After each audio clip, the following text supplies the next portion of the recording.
Welcome to the Tech Panel. 1, 2, 3, 4.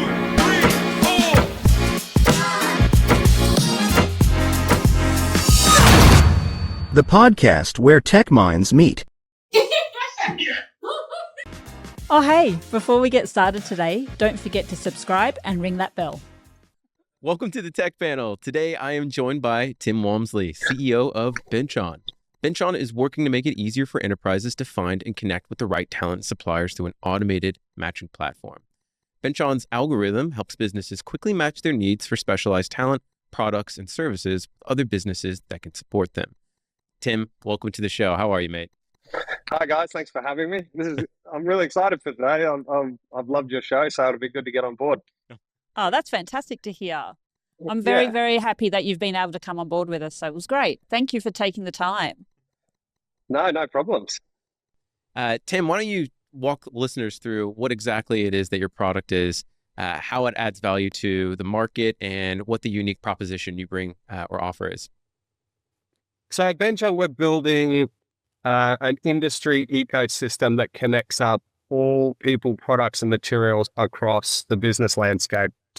And the way we do that is we build portals, branded portals for government agencies, global brands, and major contractors, local councils, industry sectors.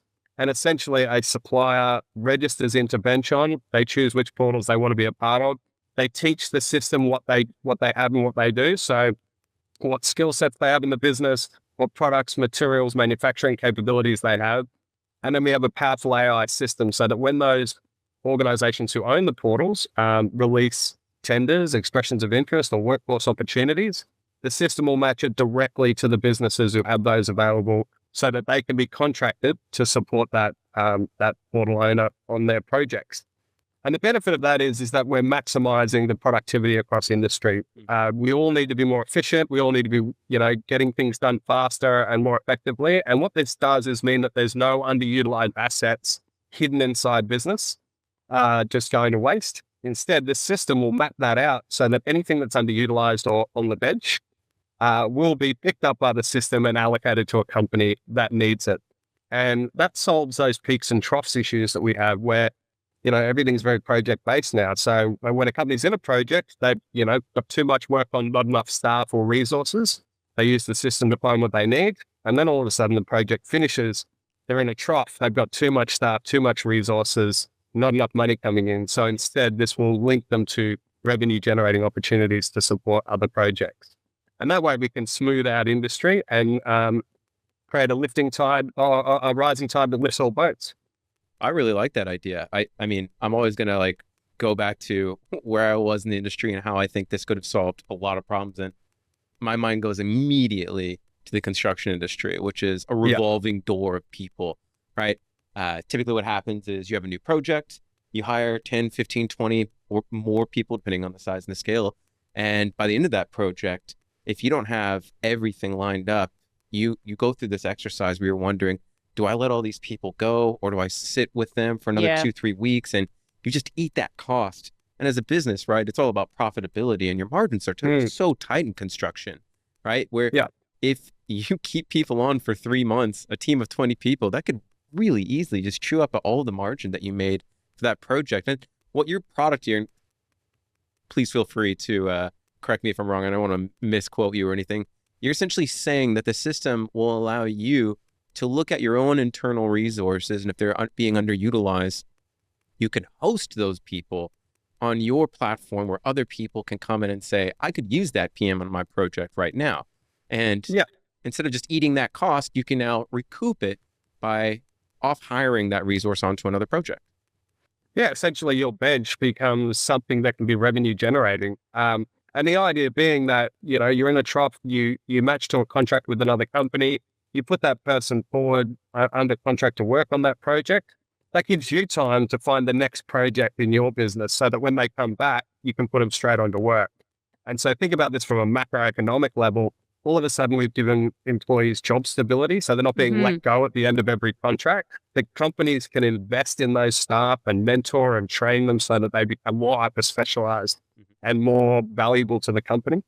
And then they generate revenue when they weren't previously before. So now they can grow, they can hire more people. And so we start to increase jobs and employment, as well as making our projects more productive. And I don't want to be a Debbie Downer or anything here, but my mind immediately But goes you're gonna to be. what are some of the what are the legal ramifications of this? I imagine there's got to be a bit of like I don't know, let's call it a tug of war between, I obviously have hired this person. Yeah. They're my employee. Yeah. And then someone saying, I want this person. And then they got to bring you from your company that has your own instilled culture and values over to someone else who may have competing interests. And they're essentially saying, this is the way I want you to be. How do you manage that conflict of interest between those two different parties? Well, the thing is, none of this is new, right? So if we go on the supply chain side, the tendering expressions of interest, I mean, companies go through that all the time now. You've got OzTender and all the other tendering websites where they go, they see the opportunity, and then they put their proposal forward. So that's one part of BenchOn, which is just standard, but it's now just smarter.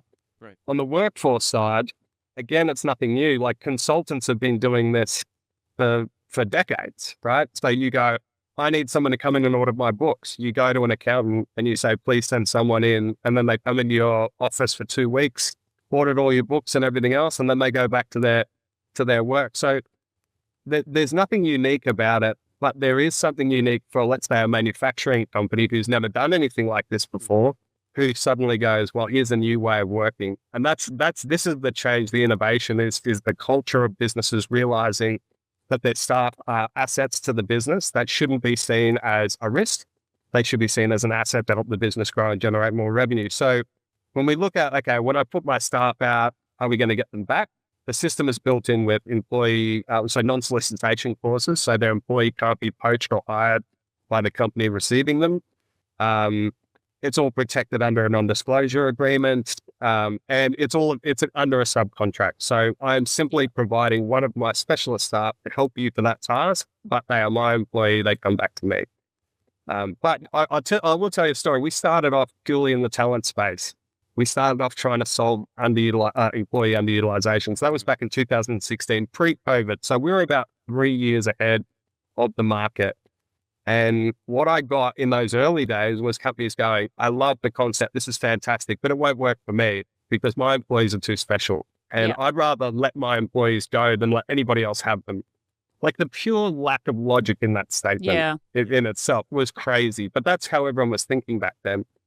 And then we brought in the supply chain side, the business intelligence side, and started building portals. But that was right as COVID was happening. And all of a sudden, business owners' minds shifted.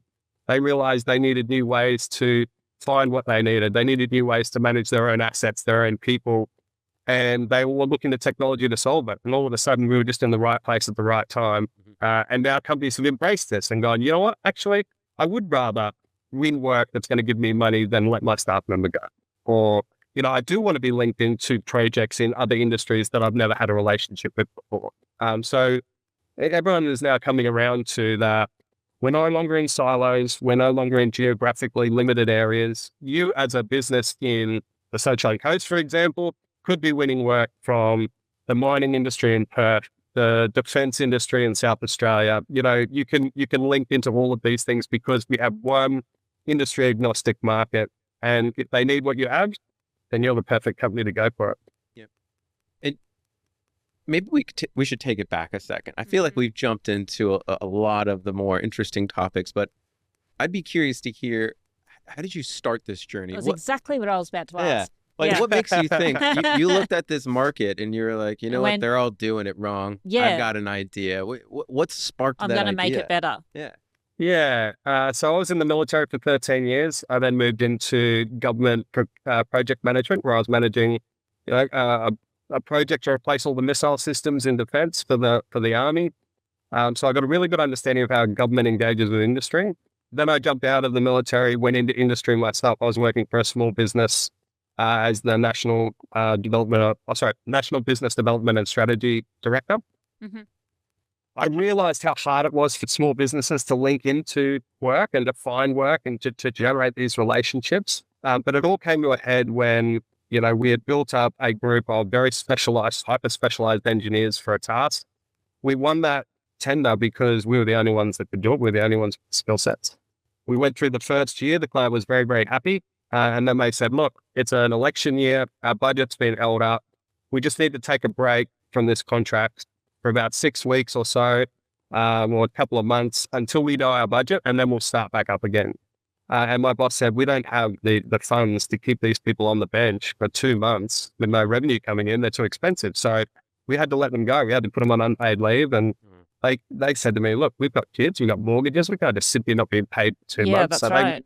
they went and got new jobs. And then I was in another large organization's office. I was trying to win a contract, and someone on the other side of the room slammed down the phone and went, I can't believe the government. We told them 3 months ago they were going to need 2 systems engineers. And they said, no, we'll be fine. And he goes, guess what? They just rang me and said, we need 2 systems engineers by tomorrow morning. And he went, I don't just have a bench of engineers sitting around so that anytime they call, I can just put them in. I can say he was venting. And all of a sudden I realized, I was like, well, I had 3 engineers a couple of weeks ago that needed work and I couldn't find it. So what if it's just about the fact that there's a lack of visibility across businesses? Like, people can't know everything and everyone. So what if I had an AI-powered platform that did know everything and everyone and just connected those dots? And that's where we started. And especially from the perspective of trust, I think that's a huge thing. Again, I'm going to go back to construction here, but there's thousands of people that you can hire into your organization, but there's a limited few that have been tried and tested on larger projects that have a reputation for being the right people for your business.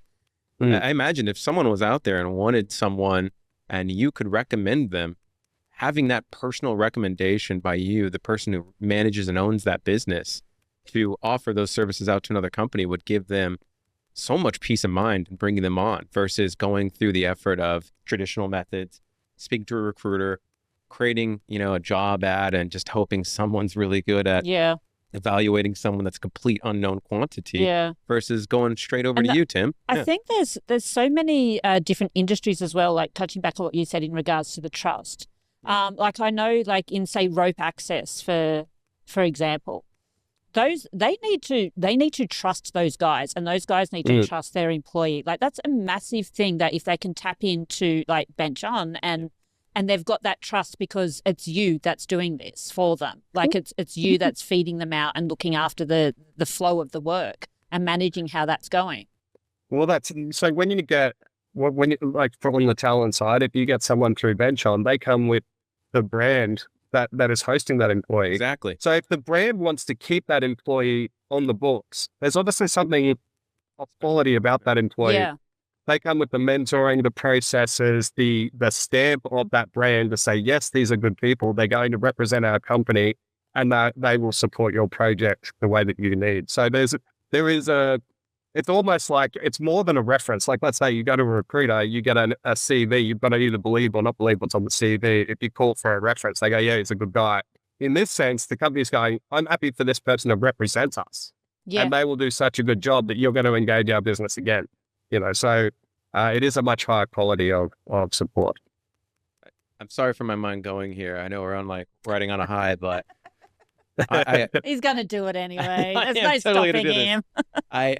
I deal so often in the tech community with developers in particular these days, and a regular theme that keeps coming up is anyone who's junior out there is already struggling to get a foot in the door in the market, right? There's hundreds, if not thousands, of these highly skilled individuals who are just being looked over because it's already a very personable market in Australia. It's usually a who's market. Do you fear this is just going to exacerbate that problem of inhibiting junior people getting in if they're not hosted on these types of services where they're known quantities? No, I don't think so. I think it'll actually help those juniors get picked up and trained. I think we've seen a shift in industry at the moment where people chop and change jobs so often because there's a lack of stability. We've moved way over to the gig economy contingent side. Before COVID, it was very much long-term job, 5 to 10 years, build the experience. Yep. Then we had COVID and everything's gone so far the other way to the point where people go, I'm doing this job now, I'm not happy, I'm doing this job. Like the average tenure is like a year. So when a company sees a bunch of juniors trying to get a job, what's the first thing they're thinking? Well, I'll hire these guys. I'll start training them for 6 to 12 months, and then they'll jump off to somebody else. So the cost benefit analysis of trying to grow staff in the current environment means that they're going more towards the tried and tested people. There's only so many of them, right? And so now businesses are fighting over those experienced employees. Whereas if we create an environment where a company can, at low risk, bring someone in and train them and invest in them over time, we're now going to see the apprenticeships, the juniors coming straight out of uni, all of those being able to get picked up under these internship programs, trained, because the company sees a long-term benefit in that. I mean, I obviously don't see this as a responsibility of BenchOn, but I do still wonder, right? You're talking about people that are already in the market in most cases, where they're jumping now from business to business. I'm speaking more to the people who haven't had the opportunity yet to get into that market, right? They're already being looked over. And with a system like yours that's essentially running off of vetted personnel because they've already got feet in the door, all right? That's where I'm coming from that perspective. How are they ever going to get in if we move more towards the model of it needs to be someone on a bench that's already had a job, right? I guess to say, do you ever have any thought for the company to look at people that are not actually vetted by a company? Like, how would you get junior people that aren't actually tried and tested? You mean to get them into jobs? Yeah. Well, how would the system? So that's what I mean in terms of, BenchOn is just about finding work for a company, right? Mm-hmm. Like that's really it. Where for most companies, it's a passive business development system, so they can find more work and then hire more people. What you're talking about is how do we encourage companies to bring on juniors straight up and get them working on things. Yeah. And that's what I mean. I think that we need to create a culture where companies do see the ability to bring these juniors on, to get them doing some of that early grunt work and getting some of that junior experience and getting trained up by the more senior people so that they can grow them into someone who could be put out to another company on a project task or a contract. So yeah, it's about creating the force from below so that companies want to suck that talent up into the business and grow it. I do want to dig in a little bit on this particular feature of the system, which is the bench. Did you face any type of resistance when you first started pitching this to companies? Like, I can't imagine the average Joe out there would just be like, yeah, I'm more than happy to get rid of Jimmy for a few months. Do you feel like they have that, like, no, he's either mine or he's like no one's kind of mentality, or they just get rid of them? How do you get them into the mind of thinking, keep them in your own coffers and off hire? Yeah, there was in the early days. I remember once I was pitching Brisbane Angels, and the pitch went really well, and we were all sitting around outside, and I had one person come up who was aggressively like, "This will never work. My employees will never go anywhere. You know, this is going to fail." And then when I found out what he did, he was a dentist, and I was like, "You're not the type of company I'm talking about." Like, I'm sure there's not other companies out there going, "Hey, I need a dental assistant for a couple of weeks." You know, like, that's so actually what it did do is it focused me into the market segments that really need what I'm talking about. And that's those project-based industries. So manufacturing, mining, oil and gas, defense, telecommunications, TV, film and TV, you know, all of those types of industries would see this and go, actually, this solves a huge problem for us. Yeah. Whereas there is a whole bunch of companies out there who aren't thinking that way. I mean, even IT companies know that it's project-based. You're working on something, then you've got nothing, you know? So once you're in that environment, the concept becomes very easy to understand and easier to embrace. So yes, there are certain companies out there who still won't get it, but yeah. And when was that aha moment for you where you were like, I'm on to something. This is definitely working? Because obviously we all go through that stage of, I've got an idea. I've got a few people that are trialing it. When did it transition from an idea to, I'm on to something Let's right do it. now? Yeah. Yeah. Well, so first off, when I had the idea, I pitched it to, you know, mentors and businesses I knew and everything else, and they all loved it. I did all my like legals and all that to check to make sure there wasn't any type of policy that was going to stop this from happening. And there was no roadblocks. And so my first thought was actually like, yeah, we have to do this. There's nothing stopping me at the moment. So either I haven't seen the roadblock yet, or this is just that sweet spot where we've hit an innovation that's just going to fit. But the first 3 years were horrible. I had almost 3 mental breakdowns in 3 years. Like we didn't survive, almost didn't survive through each Christmas in the first 3 years. And that's when we were just focused on talent. And that was because I had maybe 65 companies sign up going, this is brilliant. And then once we got it up and running, we had the platform going, I'd go to them and go, okay, so when do you need people? And they're like, oh no, like it's not really for us. Like we're different, you know, and that changed. Like I think it took 18 months for me to earn my first $5,000. Wow. Yeah. Like it was a really slow start. Your question about when did I know I was onto something was in 2019, when we landed our first big client. We built them a portal. That was the first portal that we'd ever built. So before that, it was just a general BenchOn platform where anyone could join and supply or source. We went to a portal to capture this big whale of a client, and they went, yep. And once they started working on it, it completely transformed their business. Like it became central to how they operated. And we thought, okay, we've now hit it. The portals is where it's at. Yep. The next whale that we landed was a big defense company, and they said, we love what you're doing on the talent side, but we want you to include supply chain and tendering. We need steel and manufacturers and everything else. So can you do that? So we built that in. And then once we had those two sitting there, we recognized the depth of data that we were collecting. Like we not only knew where all the people, products, and materials were across the whole country, but we knew exactly where the work was being allocated, how much work was being allocated to indigenous businesses or small businesses in remote towns and all of this sort of stuff. So that configuration, when we hit the supply chain, talent, and business intelligence trifecta in a portal, all of a sudden it just took off. And that's when it was like, right, we've hit product market fit. Now, this is what the big companies want to see. And that was when it started to really take off. And I'm reading into your words here, correct me if I'm wrong, but are you implying that it's primarily sort of construction and manufacturing that are taking advantage of these, your system, BenchOn? Well, no, to tell you the truth, we started off in defense industry, which is by far the hardest industry to break into. Like that was where all my networks were. So I did the hardest thing, which was a two-sided SaaS platform in the hardest industry. And we focused in there almost exclusively. And then it expanded out into transport and main roads with the Queensland government, to manufacturing sector. And then to like the city of Gold Coast, for example, has a portal that was designed to help companies survive through COVID, and grow local Gold Coast business. So that connects all industries together. And so we did realize that it was about the matchmaking. It wasn't about the industry. So we are industry agnostic. We support all industries.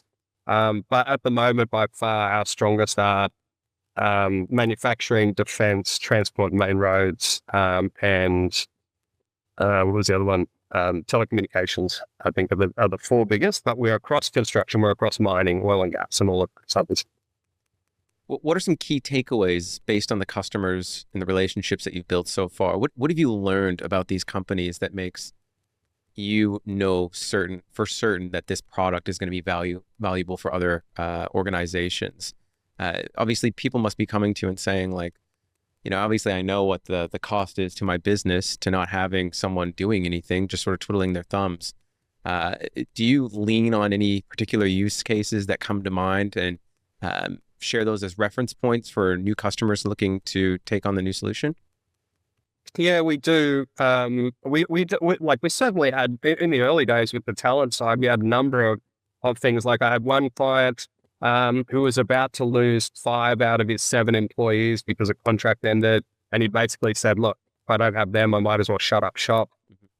Within 2 weeks, he was matched to I think 2 contracts. So he not only kept his 5 staff on, but then more contract opportunities came in, and he actually doubled the size of his company within about 6 months. So he went from almost losing his company to doubling the size of his company. So that was one of our big ones. During COVID, we saved hundreds of jobs from people who were going to be let go. because they had no work, including like the chief marketing officer of the NRL. Oh, wow. So, you know, things Yeah. like that, where they were like, we've got nothing for you, you know, we're going to let you go. Or, you know, so we would link into opportunities to help startups do their marketing and things like that. So there's a number of case studies through it, but in reality, my clients are the government, the large enterprises, you know, that are trying to tap into the wider supply chain. These are companies that, you know, typically in the past, the way that they've found companies to help them is to put a project post up on a website and say, hey, if you're interested, come register your business name here and we'll come back to you. It's not a really effective way to find all of the innovative new, you know, modern products and services that are out there. So they're now looking at it as, well, with this system, they can canvas 10,000 companies in one go and find the best of the best and bring them into that supply chain with one person managing that system. Whereas, you know, the supply chain teams are sometimes 10 to 15 people who are making phone calls and emailing people to try and find the companies they need. So that's really where the true benefit is. If you make this easier for the large companies who are winning all the work to find the you know, those type of specialized SMEs to come in and support, that's how the SMEs get the benefit. So we always say we're built for government and enterprise, but optimized for SMEs. If that makes sense. Yeah, sorry. Sorry, I'm just going to cut you off. Go for it. So we sort of touched on like the industries that you're working with and whatnot. So you're working sort of like with enterprises, with government, and sort of the various sectors amongst those. What has been the most, I guess, surprising industry that you've found to adopt the workforce sharing platform that you've created? Good question. That's an interesting one. The most surprising, Don't say actually, dentists. Don't say dentists. They're off the table. No, not dentists. One, the two ones that came out of nowhere were accommodation. Okay.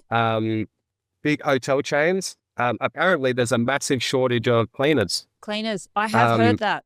Yeah, Randomly, I've heard that. Where are you hearing this? I don't know, but I did know that. yeah. I'm full of I tell useless you, information. if you know any Yeah. cleaners, cleaning I business, do, because you'll make a actually. monster. Hang Yeah. on, I do know someone. I'll talk to you later. Yeah, that's my tip for the day.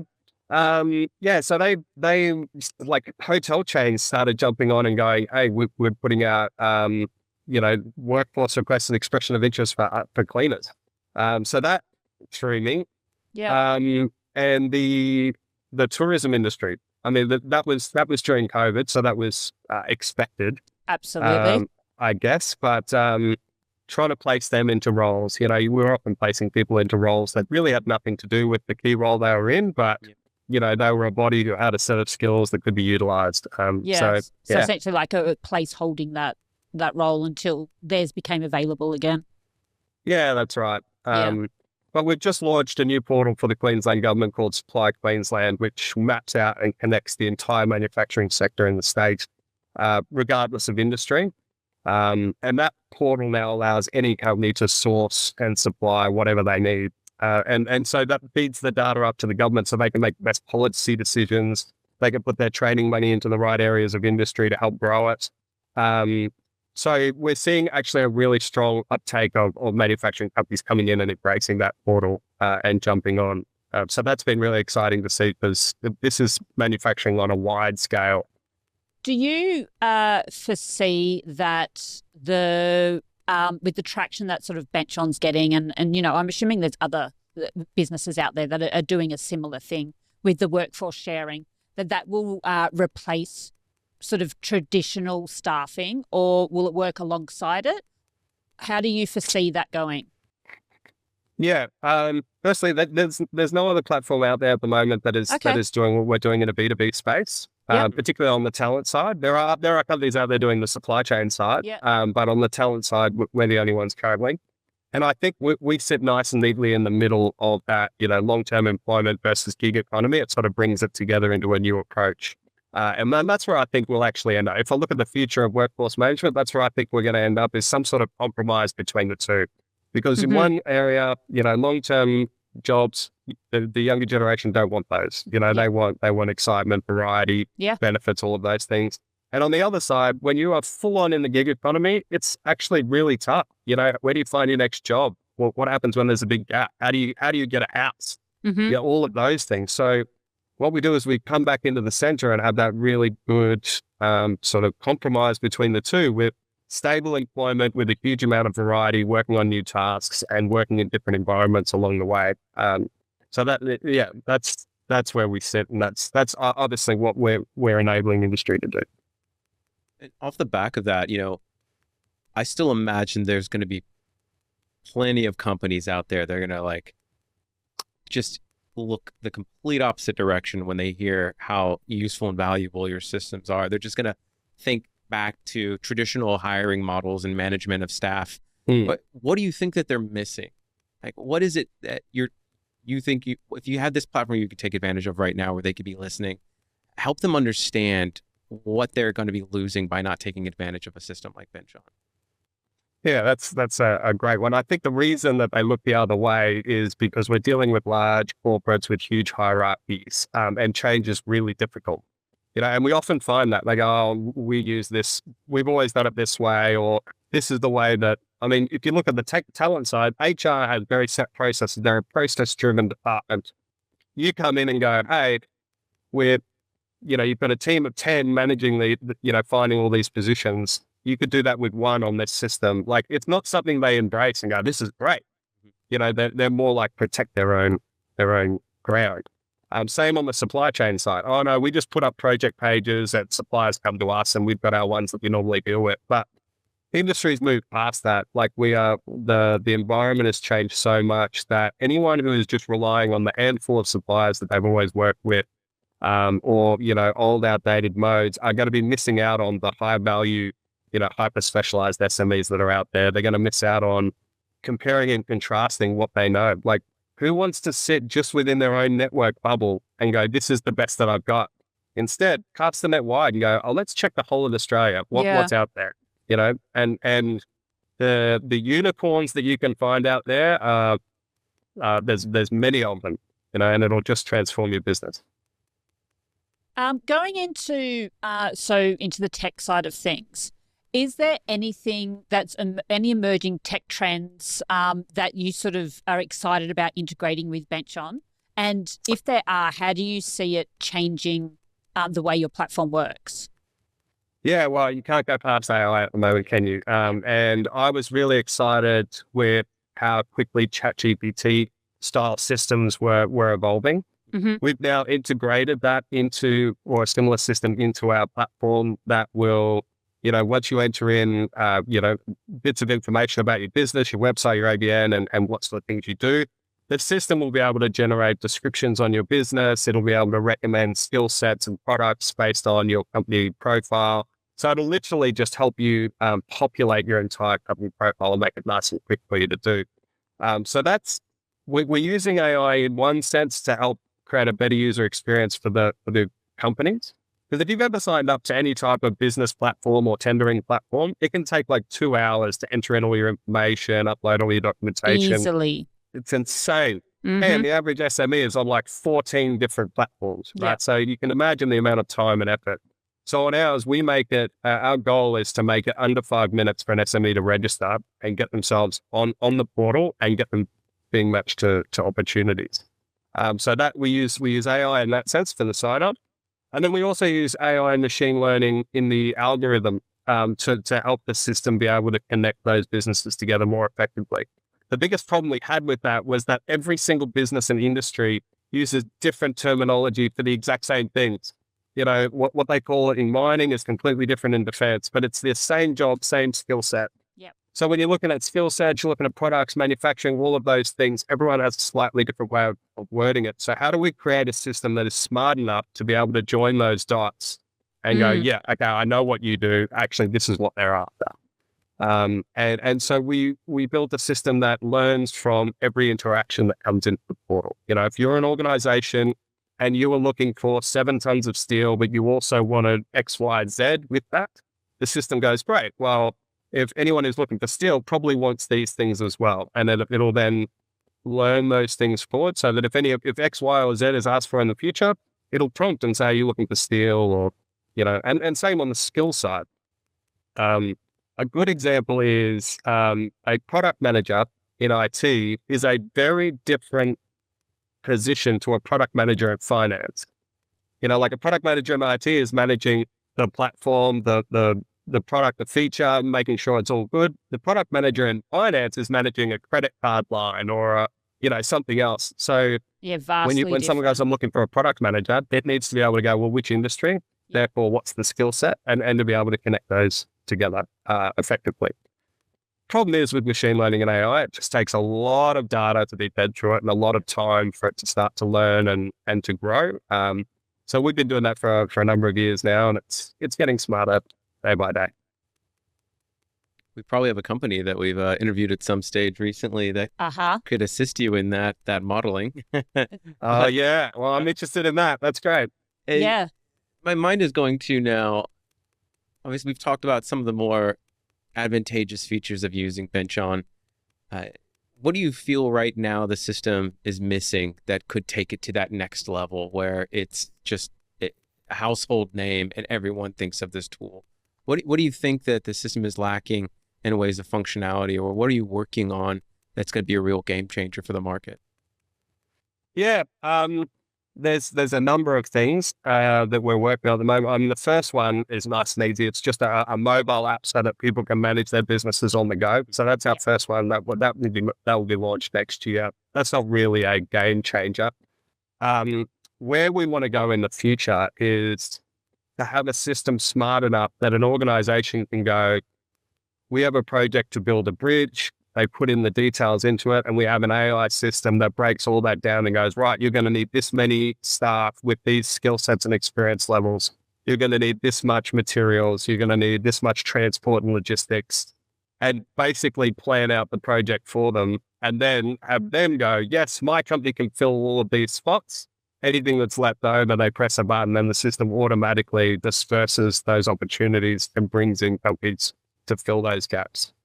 To me, that's not only a game changer for us, but that's a game changer for industry in terms of how quickly we can get things done. Just rolling back to, you mentioned just earlier on about how the first 3 years you struggled, basically through like the Christmas periods and whatnot.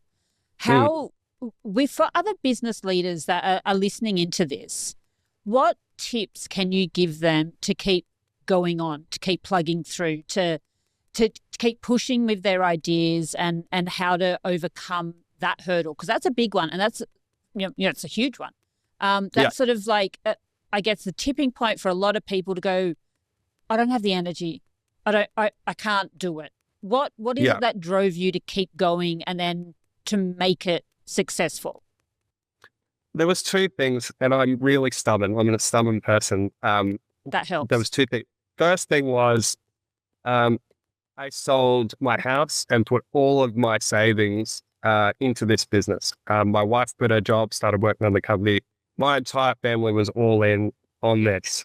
So if it failed, we were starting again from scratch I was 35 when I started this company. So at 35, starting from scratch was not something that I wanted. So there was that there. I realized if I didn't go all in, I would always have one foot in either camp. Yeah.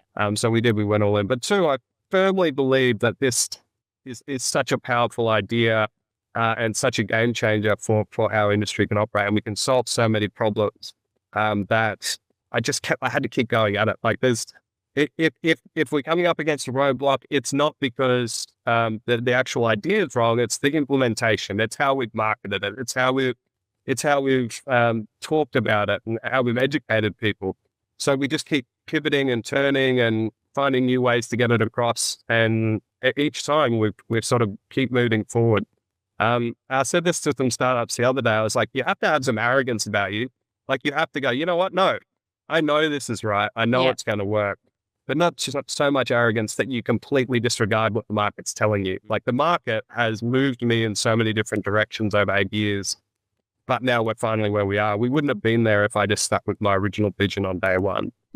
So you have to bend. You have to bend like the reed, with the market and just keep trucking, keep going along. Like my wife always said it was like I pulled rabbits out of hats on those Christmases. Like on the 15th of December, I'd nail that last investor who was going to get us through the next 12 months. Like it was always the 11th hour. We somehow saved it. And that was because we just kept going, well, we can't stop. I've got to do something. And it always ended up in our favor. That's really good advice. So really it is just, having that, being invested in your own idea.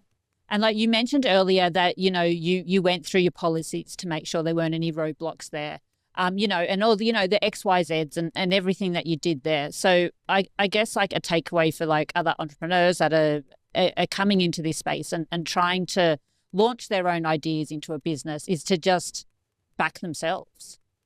Yeah. And like we said there, you've got to do your research. Like when I was in the army, I had probably 3 business ideas. Each one I learned a different lesson. So one of them, I came up with this great idea. I built a mock-up of what I was going to do. I had designed it all and I was like, great, this is such a great innovative idea. It's going to be fantastic.